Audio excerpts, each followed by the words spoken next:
Okay, we've got through our corn we had hanging in the greenhouse here. We've shucked it all out, got it all laid out here, and the next phase we're going to do is we're going to take it into the milk room and lay it out on the tables to finish drying. We're going to separate our cornmeal corn out from our animal corn and from our corn that's not fit for human or animal consumption. Okay, we've got our corn here. This is just some of it out of the greenhouse. I brought it into our milk room here. This is a table I have in here. We're going to lay it out in here to finish drying, and this is where I separate and go through my corn. Now this is what we would have lost in the field that blew down during the storm had I not gathered it up. There's probably enough corn right here to do what we need to do for a little while. What I do when I look at it, I go through and I separate out like these ears. This is a nice ear. It has no flaws in it. It is dried real well. We're going to be taking this in the house to be able to dry on out so that we make sure we don't lose it. This will be used for our cornmeal and our grits. Now not only am I going to use the yellow ones, I'm going to search around through here because I like my cornmeal to have some texture to it and some look. I got another one here. This one's got the different colors in it. It's a nice ear. It's nothing bad. Wasn't eat up by worms real bad or anything. And it's drying real good. I can look here. It's drying well. So we're going to be taking that one. I like a little bit of different variety. This is another ear. It's a nice ear. You know, it doesn't have any flaws or no problems with it that I see. The ears are starting to, I mean, the kernels are starting to get loose on it, so it's doing good. Another one of the dark red ones here.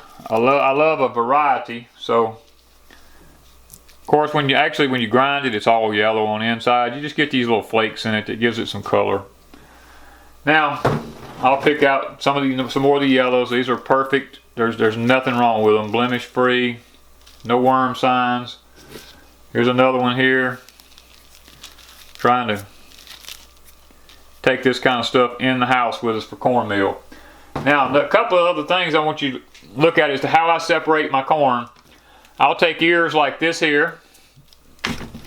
This one here. I'll go through and pick through them. Stuff like this. I call these nubbins. These are just little nubbins. These ears I'm laying out here are not perfect ears. They didn't pollinate good for one reason or another. These kind of ears I will pick through and lay out.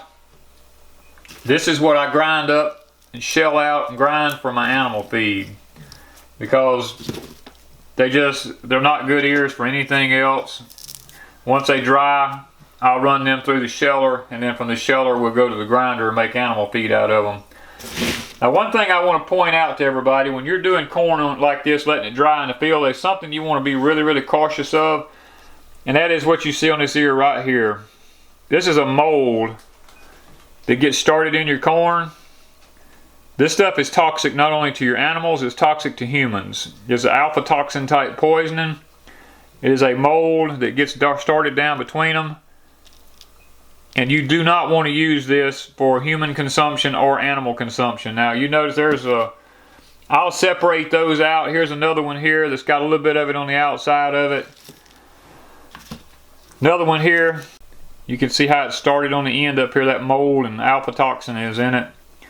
What I use this type of corn for is for baiting traps when I'm trying to catch animals. I'll keep this corn separate from the corn that I'm going to feed my animals and from the corn that we're going to eat for our cornmeal and our grits. So this is one of the things you want to always keep in mind when you're doing your corn.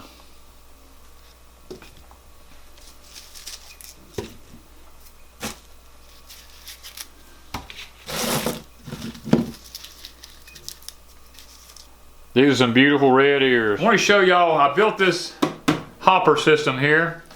I use this with my corn sheller. I'm going to show y'all a little bit how it works. I made it where a 5-gallon bucket fit right up underneath the bottom of it. If you look over in here, I've got it designed to where the corn goes down through this hopper and falls right into that 5-gallon bucket whenever I shell it. Now I'm going to show y'all a little bit about the operation of this sheller and how it works. Now it has this attachment on the end of it here. What that attachment is,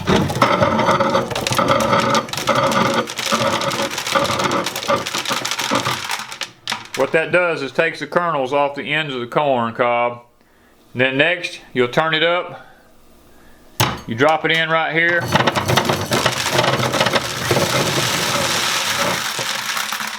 And the cob comes right back out the other end here. And then you get to save your cobs. We save our cobs, and in some other videos I'll show y'all what we use these cobs for. Now for sake of time, I'm not going to stick it here. Oh, I guess I can stick it here. I'm going to show y'all how that end takes the kernels off the end of it. Now,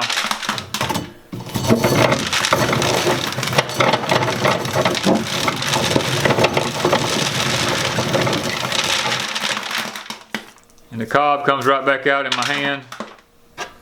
All the kernels go in the bucket.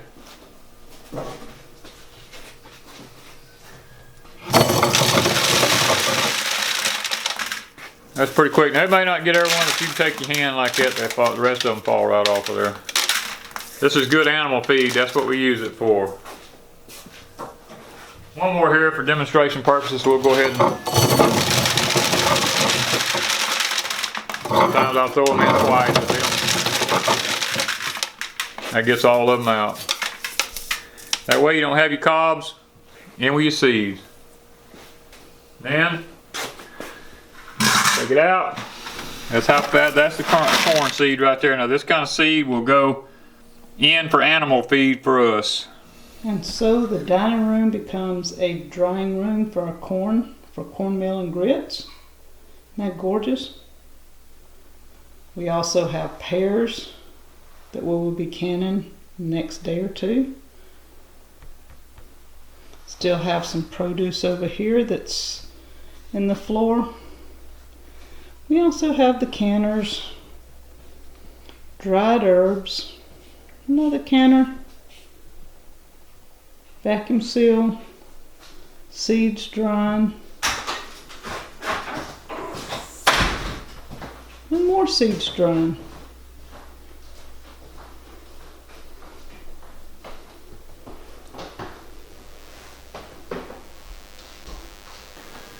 Thank you from Deep South Homestead.